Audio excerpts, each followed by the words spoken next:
is actually bigger than many proteins in the cell, although no one mentioned that in the literature. An elegant way to solve that problem is in chemical bond vibration. So this can be done in a label-free, dye-free manner. So you get the single bond, image carbon hybrid. You can also use the unnatural bond to label the molecule with a minimal perturbation. Also in the spectral domain, vibration line very broad, from the photobation. The vibration peaks are very narrow and is insensitive to photobation.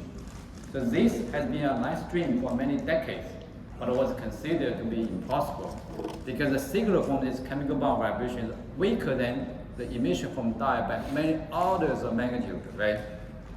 There are two ways to image a chemical bond vibration.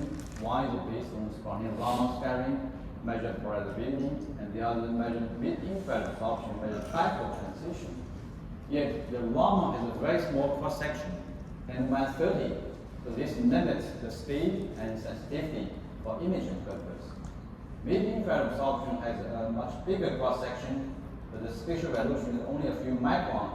You cannot see anything in the cell, and also the water absorption blocks the application to living cells. So over the past 20 years, to overcome this speed issue, the coherent Raman microscopy has been developed. So in the technique, we use two beams, one called pump and the other called Stokes. And this produces a much bigger signal called the cars at the anti-Stokes frequency, or you can see the stimulated Raman gain or loss in one of the beams. So this produces a much bigger signal than Raman and allows high-speed vibration imaging. Now, a little bit about myself. I had the fortune of joining this field of cars microscopy, working with at the postdoc with Sunny many years ago. So this is my first paper on cars. We use picosecond pulse to focus all the energy in a single band. This allows high-speed cars to video rate. We also do the other methods, especially by laser scan cars. This conveys honeypots and light cars to commercial the cars spectroscope. And then in 2003, I joined Purdue as a junior faculty in environmental engineering. So my plan is to draw cars in the medical field. But immediately I found that I drove cars into the com field because Purdue has no medical school, but it's exactly in the middle of the com field. But fortunately, at the Purdue has a very good vet school that has one of the most famous small animal hospitals in the country. And that proved that during spine injury, by accident, we found this very strong signal from minor membrane by cars. So this produced a very nice image that catches the eye of an artist with our image on this CD, but also got me the first R1 grant in cars to say neuroscience. Okay, so over the past 20 years, cars and SIS has become its own mature field. So summary in two books. The first book focused on cars, published 10 years ago, and very recently we had a second book focused on stimulated Raman scattering microscopy. So you can find many experts who contribute to that field, and some of them will speak in this conference later, the one from UCSD. With this said, the mission is not complete. Back in 2015, I gave a lecture in Snowbird, and I was then invited to write a review to summarize the field. So cars and SRs are very good for lipid. So you can study myelin, you can study lipid and total protein synthesis. But because they have a huge high density of CH bond, but sensitivity is not enough to see smaller, lower concentration molecules at a micromolar or nanomolar level, right? As I mentioned here. The other challenge of the field is how can we do vibration imaging in tissue for in vivo diagnosis of human patients. So today I'm going to tell you a new story, which is my major story today, that we have spent 20 years to overcome these fundamental challenges. And we start the journey in 2005. So that's 2 years after I started my career at Purdue. We try to study the mechanism of cars, photo damage mechanism of cars. So we won't tell you that cars have no damage, but instead by focusing on the polymer, we see that increase or faster photo damage than Raman resonance. And that seems does not make sense to us. So we build a theory to understand why there's a faster photo damage. in terms of the logical parts, is due to stimuli Raman gain and loss. This is a process that energy transfer from light to matter, so that it induces additional photothermal damage. But we know that energy deposition can induce photothermal and photoacoustic effect. So immediately we start to build a stimuli Raman photoacoustic microscope, and we got help from Hilton in St. Louis back then, and also with my colleague Boca. Give me a nanosecond later to remove the microscope into mechanical engineering and build this. That student working very hard for 2 years, and we got no signal at all. And meanwhile, my former advisor demonstrated optically detected SRS microscopy, which was a big success. But fortunately, that the student working on this was very persistent. And one morning he blocked, we needed 2 beams, and he accidentally blocked 1 beam, and he got signal, and we realized that we got a new contrast by this overtone transition produced photoacoustic signal. And this opened a new direction in my lab by imaging the lepton from lumen side with a few millimeter precision depths. We then spent another 10 years to convert this concept into a device like this catheter with funding from Edge and American Heart Association. So now we can do a video read imaging of this lepton plate in the peak mode of atherosclerosis. So this is exciting, but not good enough. So what is really needed is this picture. So this picture is sent by my collaborator in IU School of Medicine. What is really needed is a non-invasive approach to detect the heart disease or burn flag. And this is still a holy grail of the field. But also because this experiment at that time I was brainwashed, then this Raman effect is not good enough for photoacoustic photothermal imaging. So back then we have started to think out of Raman box. As I told you earlier, Raman has a very small cross section, 10 to the 30, right? And outside box we have mid-infrared absorption, which has a much bigger cross section. Indeed, that the recent collaboration by a video colleague shows that for certain bond, like enzyme, which I'll tell you again, has a cross section that almost close to electronic resonance that produce fluorescent emission. However, unlike fluorescent, which is a new photon, infrared excitation does not produce any photon. The quantum yield is 0. All the energy comes to heat. So this makes photothermal microscopy a very natural and sensitive way of mapping a chemical bond. Right? So we started this idea of vibrational photothermal microscopy back in 2011. I was fortunate to have 2 gentlemen, Mikhail and Dylan, who had no fear to try new things. The only difficulty at that time was that we have no laser source doing this IR imaging, because the entire group was doing coherent Raman. So we have laser like this. So this is a laser that commits sapphire plus OPO, which we can only go to the near infrared. And the signal with this overtone is not as good as SRS microscopy. But we did not give up. So then in 2014, I attended the SciEx meeting. I was lucky that time because block engineering was looking for the life science application that Q-cell laser, that's the infrared laser source. I was also fortunate to have a new member join the group. Jesse was now a professor in Purdue.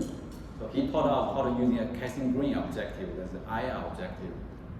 So I brought this box, blue box, in the lab, and in 2015, 2 a.m. January, Dylan got the first beep signal. So what is beep? Beep means beep infrared photothermal. So this is pump probe technique. So IR pump and a visible probe. IR is a pulse, and this induces a heat, and called the local change of index or thermal expansion of a particle. And then you can use a visual beam to measure the photothermal effect at the diffraction limit of the visual beam. So some other people call this super resolution infrared imaging. This allows, for the very first time, you can do IR excitation of living cell, do volumetric imaging of chemical bond with 300 nanometer spatial resolution, the visible diffraction limit. and with limited detection time to micromode, which is 1,000 times better than a Raman spectroscopy. If you do conventional IR imaging, as shown in this PNS paper, you will see no details of protein lipids in the cell. Then in 2017, my group moved from Midwest to Boston. So at the BU Photonics Center, we have substantially built this microscope in 3 ways. To give a summarize, one is called confocal MIG, in which initially we scan the sample, and now we scan the laser beam. We can reach a video read image at the same speed as confocal fluorescence. The second method is called wide field MIG, in which we're using a camera-based approach. So this is the only way that you can map the IR field of view and the visible field of view together, so that all the energy can be used. So this allows high-speed imaging, high throughput, and it's also very sensitive. You can see we can fingerprint individual virus. The third method is a tomography approach. So this is called computational MIG. So my colleague Raton has built this intensity diffraction tomography, which is 3D map of the frame index. So by using IR photothermal modulation of that 3D map, we can do 3D chemical bond imaging. So we also use other like a light field or OCT approach for tomography. So I'll just give you a couple of examples. So one of the advances we made is that one of my students realized that photothermal is actually a slow process. It happens, helium only happens in the nanosecond scale, so you can digitize this process with electronics. So this allows us to record the lifetime of heat at each pixel. So this time we also change the laser to mica, which gives a much higher energy. So this is very important. This high energy laser allows us to record a signal with 1 pulse at each pixel. So this is a foundation to do video rate imaging. Very quickly we realized that we can scan the laser beam together, IR and the visible together, so that we can record a signal at each pixel with 1 single pulse to allow video rate spectroscopy imaging. You can also do wide field. So in the wide field is a camera-based approach. So you can, we call virtual locking camera. The idea is that you can synchronize single pulse pump, a laser probe, and the camera together. So at each frame, you can average or accumulate many pairs of pump probes to get a strong signal, and the port and the cord, you can get the chemical imaging. If you ignore the IR, this is called a very famous technique called ISCAC, interferometric scattering, but it does not produce any chemical information.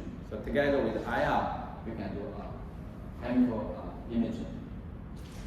So now, without going into the technical details, I want to tell you that how this can be used to do life science. So one of the applications, the first application, you can do fingerprinting of a particle. So for example, this is a bacterium. You can image with ML1 band of the protein, and then less than 1 second, you can scan this QCL laser. You can get a very high quality fingerprint, and we can see subtle difference of the single bacterium in response to a drug. You can see the ML1 band C protein, and then this is the nucleic acid with phosphate. So you can do single cell bacterium drug analysis. You can see smaller things. So this is, you can see a single virus. So this is using interferometric scattering to enhance the signal, right? And you can use the defocus to enhance the contrast. So the results that you can see the fingerprint of individual virus. You can tell the chemical content, the DNA versus iron. You can differentiate the DNA virus, iron virus. You can tell the secondary structure inside the single virus. So this opens a lot of opportunity for this community.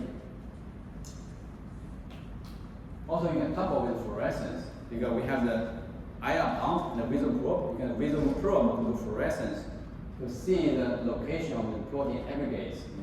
This is a model of Alzheimer's disease. And then you can do the intensity diffraction tomography to see the protein secondary structure. You can do a 3D map of the beta sheet in the cell. So MIG was initially invented as a label-free and dye-free technique, right? But the Chinese wisdom always tells us that your opponent can be your best friend. And this is exactly the case. It turns out that fluorescence is more sensitive than temperature, than scattering. Your fluorescence can, 1 degree fluorescence can change 1% for many times. So you can do IR excitation and using the monitor fluorescence change. So you can do a very high sensitivity. So in this case, theoretically you can improve the sensitivity by another 2 orders of magnitude. And one of the examples is GIP, because GIP is thermosensitive. You can use GIP to label a specific protein. In this case, it's Huntington protein for this disease, Huntington disease. And then by IR excitation, you can see the GIP fluctuation. But this tells whether it's alpha helix or beta sheet by picking the IR wavelength. So you can tell the amount of alpha helix from beta sheet by this fluorescent detected mid microscopy.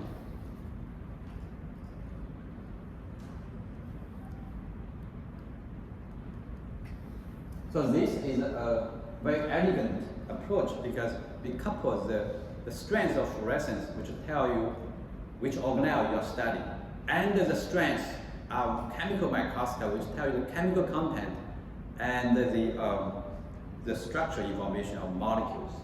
So recently we have collaborated with in Geneva. So this is the example of peak value labeled GIP, and you can scan the IR, get a fingerprint of peak value. Peak value is the very first membranous organelle discovered in cell biology. And now we can tell the chemical content of the peak value. We also apply the same strategy to study lysosome, and you can see that very big heterogeneity in the lysosome. So this opens opportunity to understand the function of lysosome in Alzheimer's disease, in aging, and in many other processes. Cellular organelle has been studied by fluorescence for decades, but they only tell where is the organelle. They don't tell what's inside the organelle. And this technique will open new doors for us to understand the function of organelle. What I mentioned is IR and the RAMA. So RAMA is very good in CH, so that's why class SIs study lipid metabolism for decades, right? IR is very good in fingerprint, very strong in fingerprint. So you can use fingerprint to study protein, carbohydrate with nucleic acids, and many other molecules, more informative than CH vibration. But we can also appreciate the CH, the signal window. In the signal window, you have other unnatural bonds such as azide and nitrile. They give a strong signal in this window.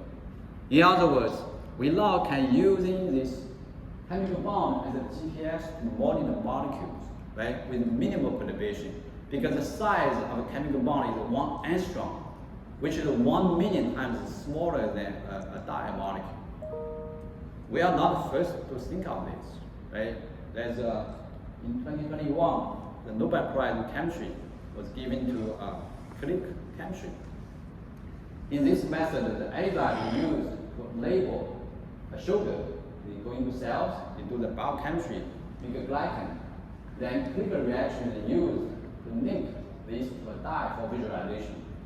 The clicker reaction, however, changes the whole cell, and you can do a one shot of the whole system by one time.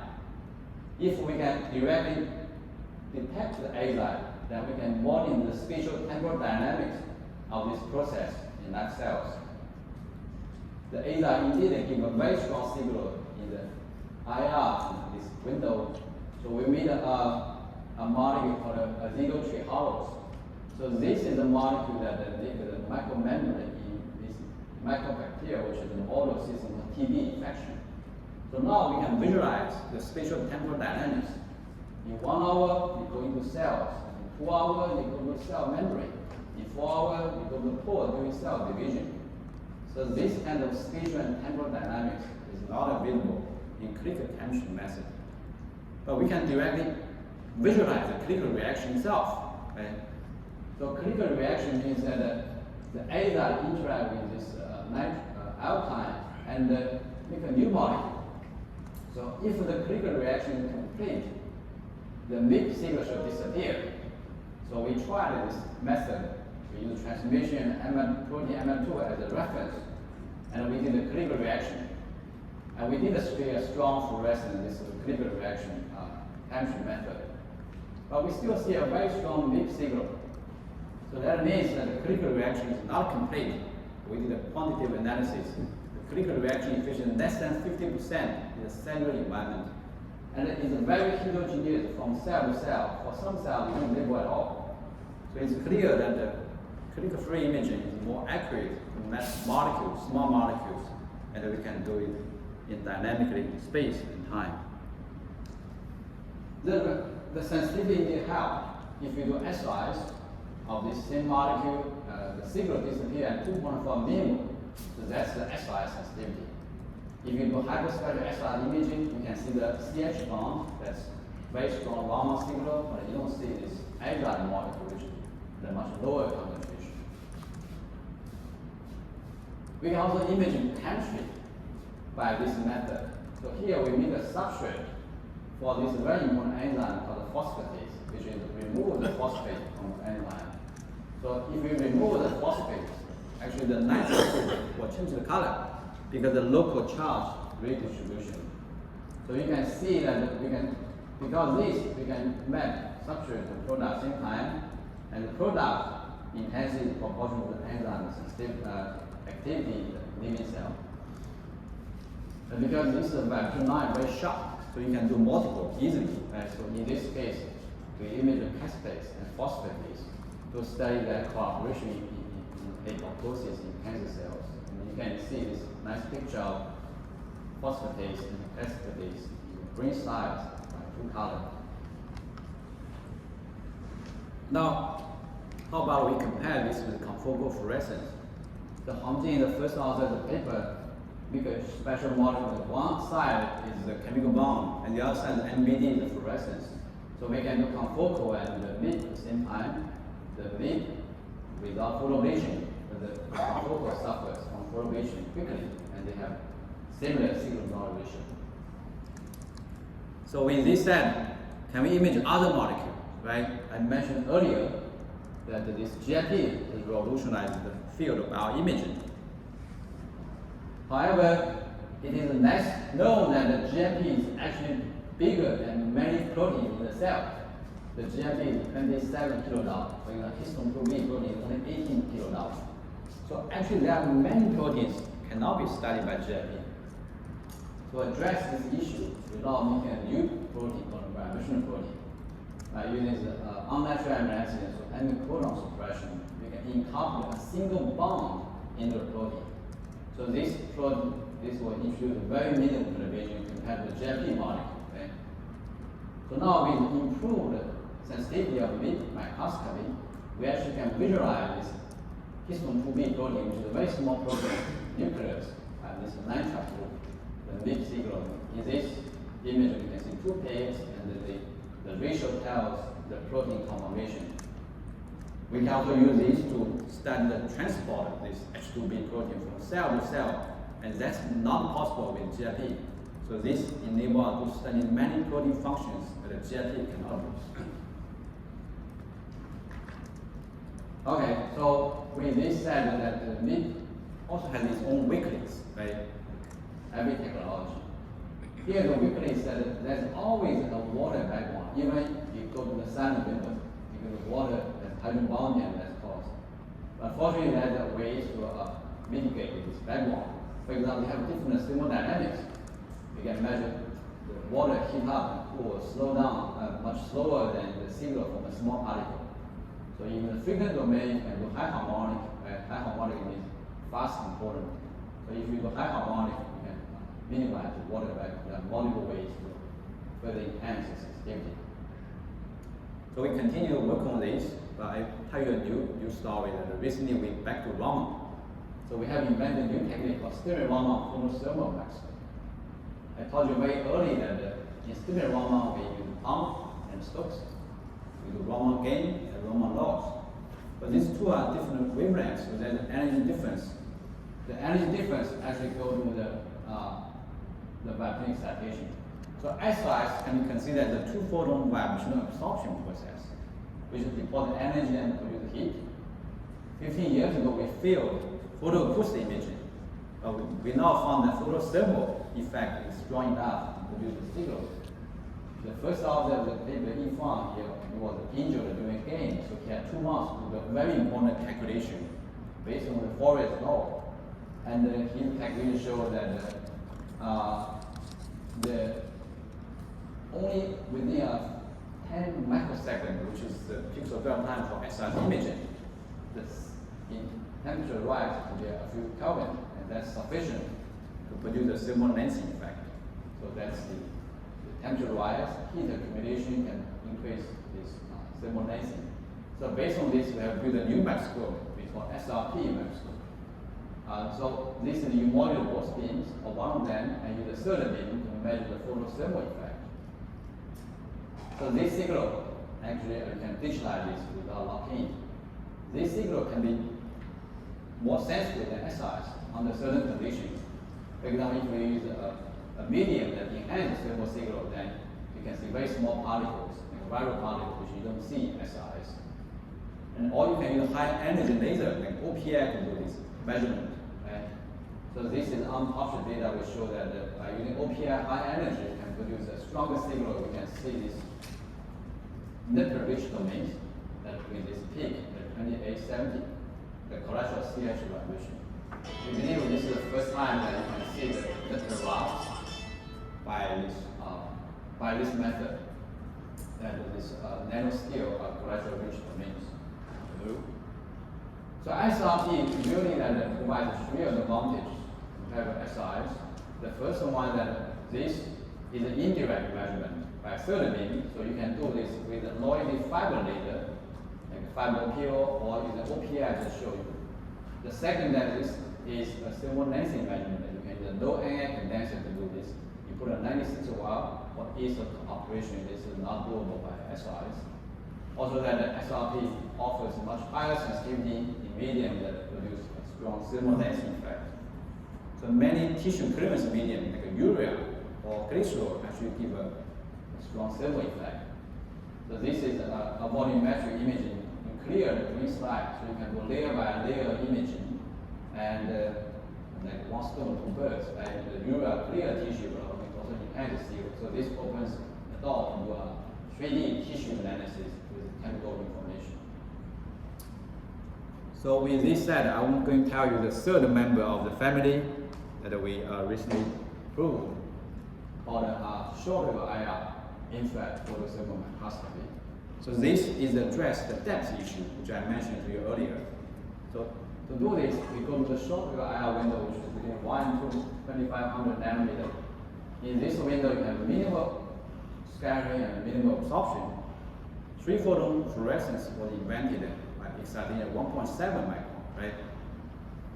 But in the same window, you have overtone transition that I showed you earlier, and this produces chemical bond information. So you can do overtone excitation. And at 1300 nanometer, the wavelengths for OCT imaging with the minimal absorption, minimal scattering, you can do short-wave IR photothermal microscopy. Okay, you can use the same method to compare photothermal with photoacoustic. I know there are many experts of photoacoustic in the audience. So this is not a traditional photoacoustic. This is using a pump probe method to measure the photoacoustic. Eventually, what we measure is the refracting index change, right? So to measure photoacoustic, you offset the pump and the probe focus because acoustic wave can propagate out. Photothermal is localized; it will decay exponentially. So you can separate this out, and you can exclusively measure the photoacoustic very nicely. But then you will see that the difference of photoacoustic signal is 100 times smaller than the photothermal signal. In the sense of changing the refracting index. So in this sense, that the photoacoustic and the photothermal are complementary. Photoacoustic can go deeper if you use a transducer that's scattering. But the photothermal is a local event and has a large impact on the refracting index, allow high sensitivity value down to, we believe, down to single molecule level. Right? So now you can do this through this, for example, highly scattered medium because with short-wave IR. maybe water, 1%, 5%, and 10%. This is very high dense. And then interesting, we can see the particle without a change of spatial resolution. The reason is because swipe is this whole thing I'm doing is nonlinear microscopy. In nonlinear microscopy, punctual microscopy, the photons, the signal are largely controlled by ballistic photons, like 3-photon fluorescence, so that it will decrease the signal not ratio, but it will not decrease the resolution. And if you do SIs, that's what I used to do, because the shorter wavelengths actually lose the signal quickly. Okay, so to summarize this, there are many ways to do vibration imaging. So you can do coherent Raman, you can do mid. I showed you earlier, so this is called a high resolution but low depth. You can do diffuse optics. We heard a very nice talk this morning. Diffuse optics can go very deep, but you can do diffuse optics and do this photoacoustic imaging, but this lose the spatial resolution. So we are feel a gap here that we can now go to 1 millimeter deep and 1 micrometer spatial resolution. And this enables many things with this resolution. For example, now you can image this human sphere. Before we need clearance. Now you can see through the whole sphere with the content without clearance. You can do living sphere. You can go into a tissue with 1 millimeter into the brain. You can do epi detection to see through the skin. So we now want to further improve this to 3 millimeter depth or to 1 centimeter, so that to epi, so that eventually we can put on the skin and measure the chemicals beyond blood, right? Want to measure lipid, glucose, and many other drug molecules non-invasive under the human skin. So with this, let me summarize this approach that for the VIP, I hope that it eventually becomes a very important microscopy. So we have 3 modalities developed. The first one is IR LEAP. This IR sensing mode, and you can call with visible detection limit. And more recently, we have built still Raman photothermal microscope. This is for Raman active mode, and it has ease of operation. We hope that the product will be announced very soon, later this year. And then the very recent one is called SWIPE, for deep tissue imaging with micrometer depth. So I have a couple of minutes. So as a professor of engineering, I want to tell the story of from paper to product. So back in 2016, I gave a speech in SciEx meeting, and I was very lucky. I love this conference because I love a lot of industrial people in the audience. And that year also I had this thing and Russian audience listen to my talk. And after the talk, during a coffee break, they invited me for coffee. And so that's how this Mirage was developed. Only 12 months after the paper. It took 5 years for the paper and only 1 year for them to build the instrument. And then I think later you will hear another talk on Mirage on Sunday or Saturday. And in 2018, together we formed a new company called the Photothermal Spectroscopy Corp for this optical photothermal microscopy in Santa Barbara. So this is a picture of myself and Russian CEO Mustafa, who will give a talk later in the conference, and Dean, the marketing director, some of the leadership team. I want to show this slide because you can see that in this slide, he was from India, this guy from Turkey, and I was from China, and only Dean born in US. So this country is excellent because it attracts the excellence from the world to do something that impossible in other places. And we hope that this can continue. Over the past 5 years, Mirage has been delivered to the whole world, more than 15 countries, and even this year, I heard that 30 systems will be delivered to different countries. And this enabled many opportunities beyond my own research. To give you a few examples, this is the group in Belgium uses to study Van Gogh's painting, super resolution imaging, and people in Sweden do the super resolution IR imaging amyloid, Alzheimer's disease, and this is Nanjing, China, to do the nanoplastic with the large system. And also in Yale, a new group studied the lipogenesis of different carbon. My former student, UCSB, when she was a postdoc in UCSB, did this different carbon neurons. And this is protein, the mouse material in Canada. And in Caltech, Mark Anderson tried to push with a single molecule imaging of this carbon-60. And I hope that very soon that this technique can reach single bond detection sensitivity. Also on the industrial side, like Apple bought a few systems to image the chips. So this has an enormous application as well. So with this, let me tell you in 10 seconds why this technique can be very sensitive and can be more sensitive than Raman scattering. Because it covers quantum mechanics and Newton mechanics in two different time scales. We know vibration transition are quantized, and the lifetime of a vibration state is a picosecond. This is much shorter than fluorescence, which is a nanosecond scale, right? So if you use a nanosecond pulse, or if you use a trillion pulse in SRS, you can excite the chemical bond multiple times, and then decay and excite again. But then the heat dynamics follow Newton's law, which is on the nanosecond to microsecond scale. So the heat will accumulate and build a stimulate or expand the particle. And this can be measured through phase, scattering, and fluorescence. And all of them are very sensitive. So this makes this highly sensitive way of making a chemical bond that close to fluorescence detection sensitivity. So to summarize, I have a few words to summarize this journey from observation of the photo damage to the barrage. Small scale can go into big tree. It takes years, and persistence is the key. I know many of you have the similar story here. But then how to find a seed? I think you have to slow down and pay attention to unexpected observations. Okay, I will stop here to summarize. This is my current group and also past members in all the work at presented here. And we also appreciate the funding from not from Edge and obviously from CDI to support my research over the past 20 years. We are very collaborative. I hope to find a new collaboration here internationally and domestic with many professors. We also have multiple partners.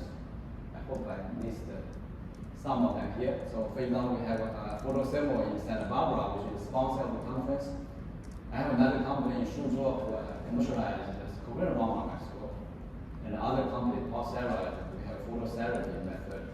And we also have retina stimulation in collaboration with experts in Paris.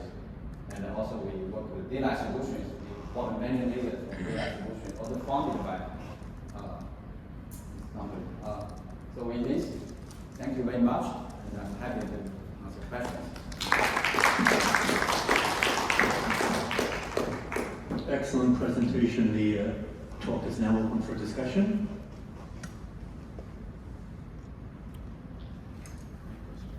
Okay. Yes, sir.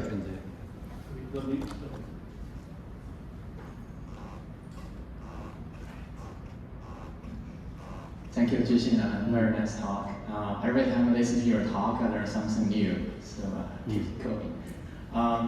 I guess there's always a question about the background signal from water. I guess eventually for imaging people, it's just a contrast, right? Yeah. Contrast between water Yeah. and whatever molecules you're trying to image.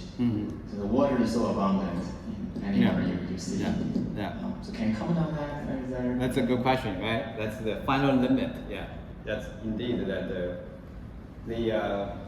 that's the final limit. Otherwise, we can go to a single molecule easily. So water has a broad background, but the good news is that they are different from the target in the spectral domain because they are very broad. So this one is very sharp. So there are many ways you can extract a sharp signal from the water background. Also in time domain, we have different dynamics.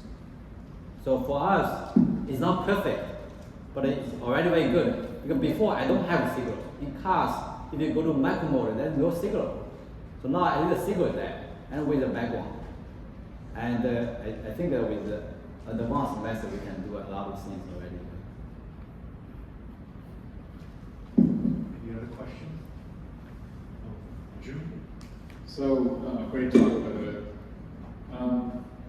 So stimulated Raman, so the regular IR, it's going to only sense the dipole active, Yeah. and the Raman is going to be the dipole inactive?